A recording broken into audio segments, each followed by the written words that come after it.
Welcome everybody to Harby Live. I have visited Gudmubias 6 different times as a lead researcher for the Mobile Audio Visual Unit MAVU project, and I've got to say, it is one of the most beautiful places I have been to in Somaliland, and I have gone everywhere. A big shout out to one of our subscribers, Mohammed Yusuf, who has decided to move back to the motherland later this year. Another big shout out to another one of our subscribers, Asha Ali, who is studying to become a pilot in Canada. Support her on Instagram at unique_airworthy.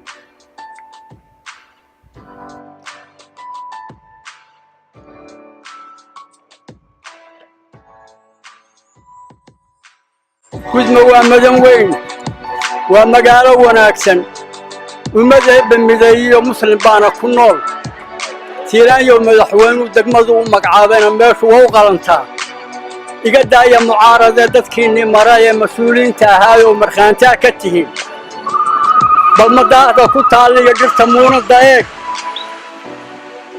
biyaha dhex maraya iyo bal masaajidka eeg مليوماتك عفورة دين تلو مرينا يبل ملعامة ايك وحميدي كويا اللي إلهي كم النايسي محر كذا باليك وحميدا كبيران يمل مل كذا باليك وحبورا كميرسان يمي كذا باليك قال ميري يلاني قال ميري يلاني ياريقو ميراحاسي يبل مواشي ايك caafimaadkuna waa mide bal xaqiisa u meer marka aan midabkiisa iyo muunadiisa tilmaamo horta shantaa maqsin weeyi magool baa dhistay qaybna wiil maxamed waa isku reer maxamuud anna maamulka guud iyo mabda aan la wadaago maalintay dhisayeen anaa meeshaba siiyey madax nooga sarraysa iyo mas-uul bay maqan guud أحمد كامل دكتيدي ومعاريف وشقيسي وحوك سدا كمدا ومركا هايستي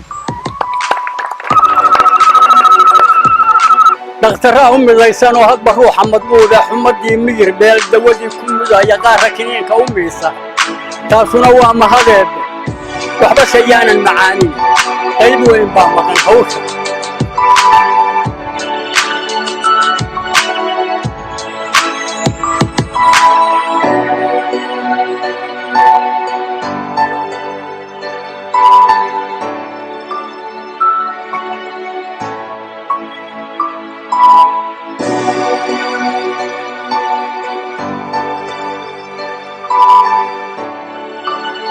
gudmo waxay ku taalaa gobolka Sanaag waxayna qiyaastii 93 kiiloomitir dhinaca galbeed kaga toosan tahay magaalada madaxda gobolka Sanaag ee Ceergaabo.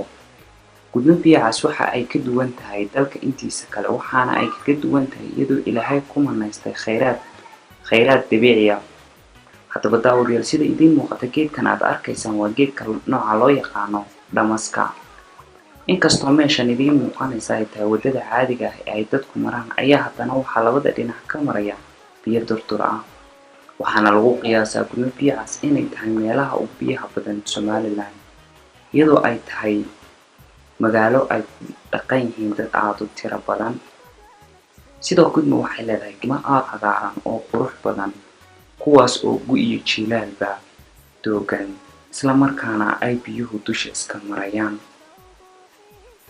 inkastoo marka aad dhex marayso ama aad ku dhex jirto kaymaha cagaaran ee Gudmubias aanad arkin wax qoraxa sida idin muuqata ayaa waxa ay hodan ku tahay noocyo badan oo dhirta taasoo Ilaahay ku manaystay si kastaba ha ahaatee gudmo waa magaalo ay ku nool yihiin dad aad u tiro badan kuwaasoo inta badan ka ganacsiga iyada oo ay hodan ku tahay Gudmubias وقالت من أكثر سنوات كانت بيها تكتب وعصر كسر على مياه كان وفوق من حتى مبالغة عن حتى صرف يدرس وتأكد كده يعني وبيتي كان فحنا لما أنت تكسر الكركولا ملاها الكركولا يجي يكيلا من إسلام أتجوز فحنا أنت طبعا يعني تقول فترة إذا هم تكتبون وجانبا iyagoo siyaabo kala duwan u isticmaala oo sidoo kalena ka beerta. Sidoo kale daawadayaal, Goodma waxa ay kaga duwan tahay meelaha kale ee Somaliland. Waxa ay leedahay cimilo ka duwan meelaha kale. Tusaale haddaan usoo qaato, biyahan idin arkaysaan ee qulqulaya waxa ay isugu tagaan togaggaas oo ay isdhinac marayaan laba biyo kuwaasoo midna uu yahay caddaan midna uu yahay casaan. Biyaha casaanka ee ka imanaya dhinaca Surud oo qiyaastii ilaa iyo 90 kiiloomitir soo socda ayaa waxa ay yihiin biyo qadhaadh oo adag, halka kuwa caddaanka ee dhinaca maraya ama dushinka hoose kasoo baxaya ay yihiin biyo macaan. Sidoo waxay leedahay kaymo cagaaran sanadkii oo dhan oo aan markaa isbedelin gu iyo jiilaal. Muuqaalkan idin arkaysaan waa mid ka mid ah togagga Goodma biyahaas. Togana waa tog biyo macaan soo saara, waxaana la yiraahdaa Galjooga, waana tog inta badan kusoo darsama togagga isugu yimaada Goodma biyahaas. Muuqaalkan kale ee ay idiin muuqda daawadayaal waa geedka nooca loo yaqaano madaahda. Madaahdu waa geed inta badan ku kooban Goodma iyo hareeraheeda, waana geed ka duwan dhirta kale. Waa geed aad u dhaadheer oo dhumucdiisu ay aad u dheer tahay marka loo eego dhirta kale. Waxyaalaha kale uu kaga duwan yahay dhirtana waxaa ka mid ah isagoo geedkan meel kasta oo uu ka baxo ay leedahay biyo, xididkiisa hoosena uu soo saaro sida mashiinka biyo.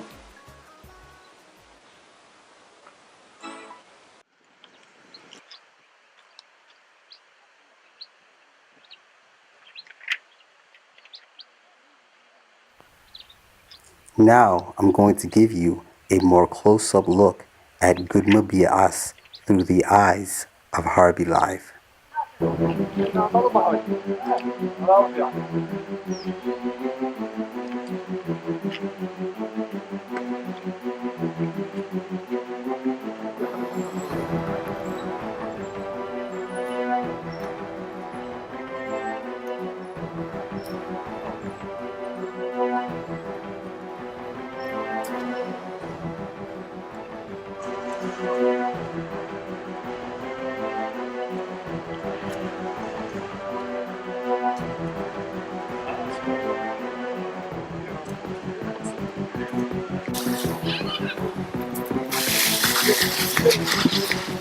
What you're seeing is what they use to build the roofs of the houses. Waa shingadii guriga weyn, waxayna isticmaalayaan shingada guriga.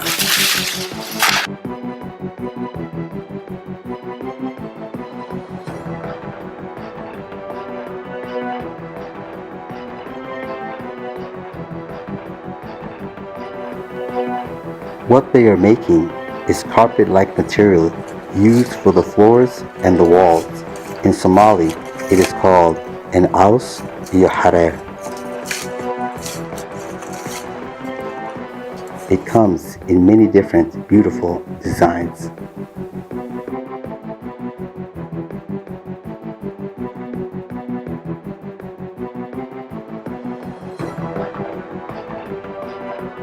This bag is used to carry fruits and vegetables. In Somali, salad.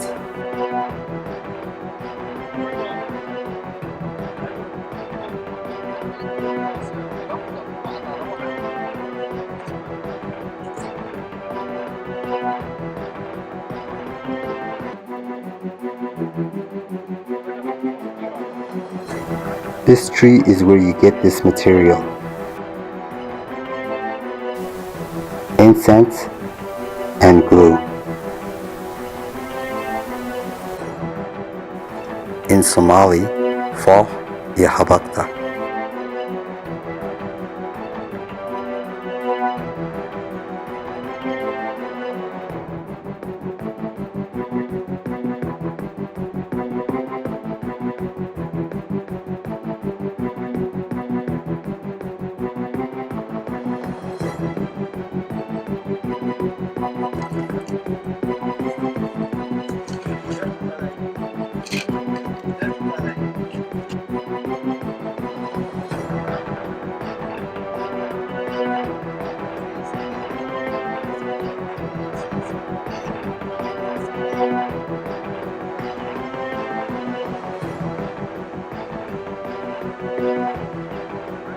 a more close-up look at Goodmobia Us through the eyes of Harvey Live.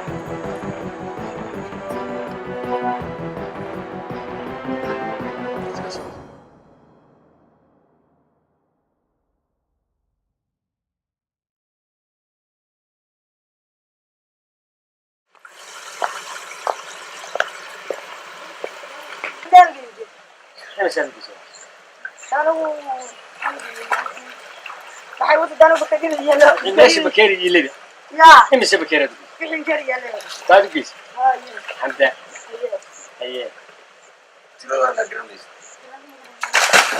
ما توري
diyaar ma tihiin hadar xagan tegnaa salaadiina kaya haddaan tegnaa